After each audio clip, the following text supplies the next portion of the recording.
एक सामान्य एसी आपूर्ति में वोल्टेज और करंट सुचारू साइन वेव में होते हैं। हार्मोनिक्स तब होते हैं जब करंट साइन वेव विकृत हो जाती है। इस विकृति को हार्मोनिक्स कहा जाता है। सरल शब्दों में हार्मोनिक्स एक विकृत करंट वेव है। हार्मोनिक्स विद्युत प्रणालियों में समस्याओं का कारण बन सकते हैं। हार्मोनिक्स मुख्य रूप से गैर रेखीय भारों से उत्पन्न होते हैं। गैर रेखीय भारों में VFD, UPS और SMP जैसे उपकरण शामिल हैं। LED लाइटिंग, कंप्यूटर, इन्वर्टर और बैटरी चार्जर भी हार्मोनिक्स उत्पन्न करते हैं। ये भार करंट को सुचारू रूप से नहीं लेते हैं। इसके परिणाम स्वरूप वेव फॉर्म विकृत हो जाती है। इसीलिए गैर रेखीय भार हार्मोनिक्स के मुख्य स्रोत हैं। हार्मोनिक्स विभिन्न आवृत्तियों को एक ही सिस्टम में एक साथ चलने का प्रतिनिधित्व करते हैं। यदि सामान्य आपूर्ति आवृत्ति 50 हर्ट्ज है, तो हार्मोनिक्स में तीसरी हार्मोनिक 150 हर्ट्ज होगी, पांचवी हार्मोनिक 250 हर्ट्ज होगी, सातवीं हार्मोनिक 350 हर्ट्ज होगी।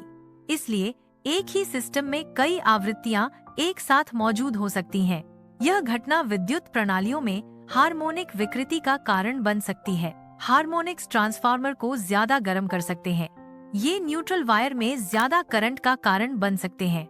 हार्मोनिक्स केबल को गर्म कर सकते हैं।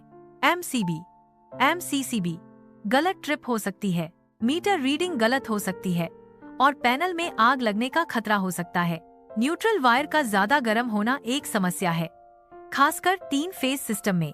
3 फेज सिस्टम में तीसरी हार्मोनिक न्यूट्रल वायर में जुड़ जाती है। इस तीसरी हार्मोनिक के जुड़ने से न्यूट्रल वायर में करंट बढ़ जाता है।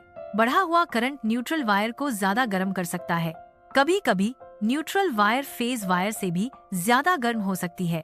यह स्थिति खतरनाक हो सकती है और इससे आग लगने का खतरा बढ़ सकता है।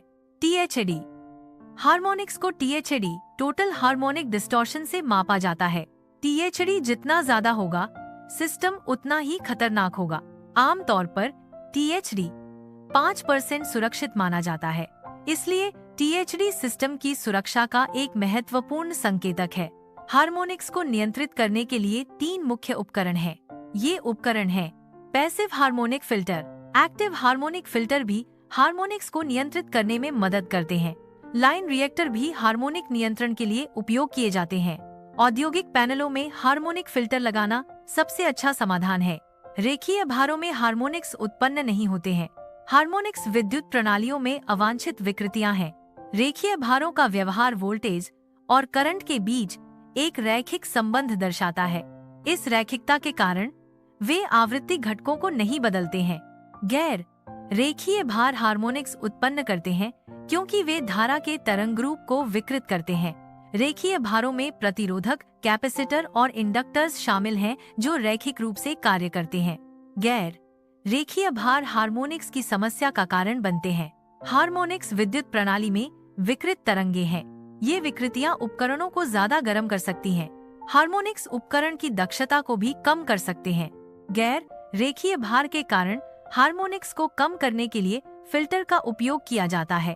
इलेक्ट्रिकल सिस्टम को सुरक्षित रखने के लिए हार्मोनिक्स को अनदेखा नहीं करना चाहिए। हार्मोनिक्स की अनदेखी करने से सिस्टम की दक्षता कम हो सकती है। हार्मोनिक्स को नियंत्रित करके इलेक्ट्रिकल सिस्टम की आयु बढ़ाई जा सकती है। सुरक्षित, कुशल और लंबे समय तक चलने वाले सिस्टम के लिए हार्मोनिक्स का प्रबंधन आवश्यक है। हार्मोनिक्स इलेक्ट्रिकल सिस्टम में विकृति पैदा कर सकते हैं, इसलिए हार्मोनिक्स को पहचानना और उनका समाधान करना महत्वपूर्ण है। औद्योगिक पैनलों में हार्मोनिक फिल्टर लगाना एक अच्छा समाधान है। हार्मोनिक फिल्टर हार्मोनिक विकृति को कम करने में मदद करते हैं। यह उपकरण और सिस्टम के प्रदर्शन को बेहतर बनाता है। फिल्टर विद्युत प्रणालियों में स्थिरता और विश्वसनीयता बनाए रखते हैं। वे ऊर्जा दक्षता में भी सुधार करते हैं। इस प्रकार हार्मोनिक फिल्टर औद्योगिक पैनलों के लिए आवश्यक हैं। हार्मोनिक्स को मापने के लिए THD टोटल हार्मोनिक डिस्टॉर्शन का उपयोग किया जाता है। THD एक माप है जो हार्मोनिक घटकों की मात्रा को दर्शाता है जो एक सिग्नल में मौजूद हैं। THD को मूल आवृत्ति के सापेक्ष हार्मोनिक घटकों के RMS मान के अनुपात के रूप में परिभाषित किया गया है। उच्च THD मान इंगित करता है कि सिग्नल में महत्वपूर्ण हार्मोनिक विरूपण है। THD जितना अधिक होगा, सिस्टम उतना ही खतरनाक होगा।